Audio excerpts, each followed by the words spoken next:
Isang bride-to-be sangkot sa milyong-milyong estafa case? Sa isang victims niya, no, more or less mga 5 million. Sa isang victim lang yon. Nung tinignan namin, siguro hindi bababa ng 10 yung mga naging biktima niya. As per checking nung sa pinsan ko, iba daw ang may-ari ng lupang pinuntahan namin. And hindi daw siya binibenta. Suma total, aabot daw ng 5 million pesos ang ininvest nila sa suspect. In total, 3 vehicles, isang bahay, tapos 3 lupa. Parehas kami nag-suffer sa depression ni Daddy. Pero ang saddest part kasi doon, si Daddy mag-isa lang. Nagsampa ng kasong estafa at falsification of documents si Danica laban kina alias Jane at alias Ryan noong 2022.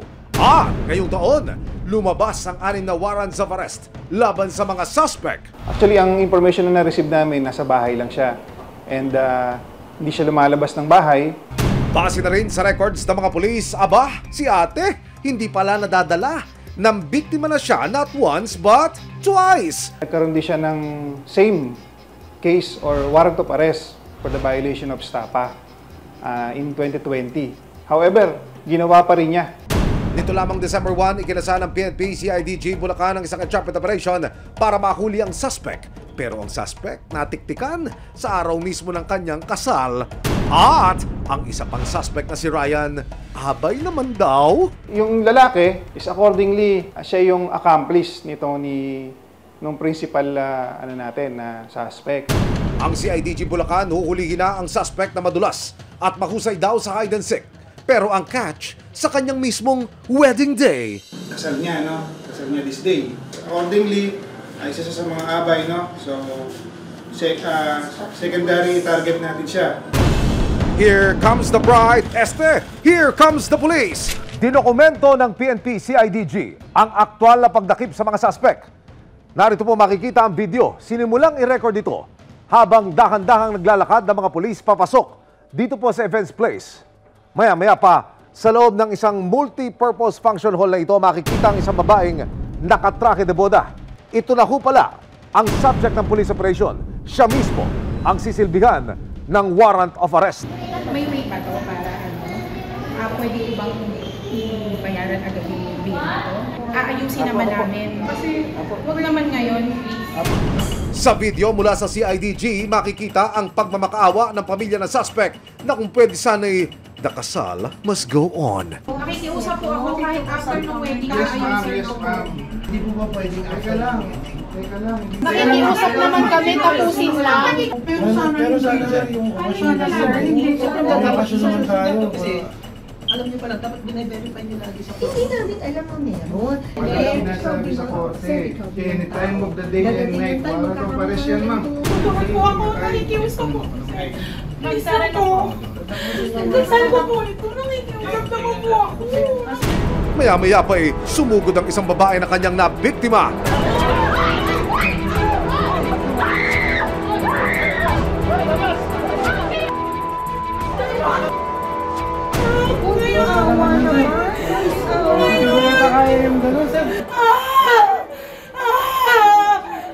Baka naman patapusin na yung event. Mamula po kasi sa batas na pagka ganito may warrant of arrest, kailangan tapusin. Kailangan po may serve po yung warrant of arrest mo. Meron po kayong karapatang manahimik at magsiwalang kudwa naman po ang kanyang sabihin. Pwede pong gamitin pabor or laban sa niya sa anumang hukuman. Pero habang nagkakagulo na sa loob at labas, maya-maya pa'y isang lalaki naman ang dumating. Tumpak! Ito na nga ang isa pang subject. At si Kuya Ryan na surprise. Akala niya ay abay lang siya sa kasal. Abay, to jail na pala. Siya ba? Ito ba, ate? Yes po. Siya. Kasama siya. Yes po. Pinuhuli ka namin sa bisa ng warrant of arrest na inisyo ng MTC sa Tabaré, Bulacan sa kasong estafa. Meron ka karapat ng manimim at magsuwalang tibuan. Opo, sir. Nang makapagbigis ay dinala na agad ng mga suspect sa CIDG Bulacan. Sinubukan namin silang kunan ng panig pero hindi na sila pumayag na humarap sa camera. Nakaharap sa patong-patong na kaso ng estafa at falsification of public documents ang dalawang suspect. Kasi meron siyang mga documents na pinapakita sa mga victims na falsified. Ibig sabihin, hindi legit yung mga pumirma doon. Pansamantalang nakalaya ang dalawang suspect nitong December 4. Nagbase sila nga doon sa charge na 4 counts of estafa and 2 falsified documents. Pero sakaling mapatunayang nagkasala, maharap sila sa 6 hanggang 12 taong pagkakakulong.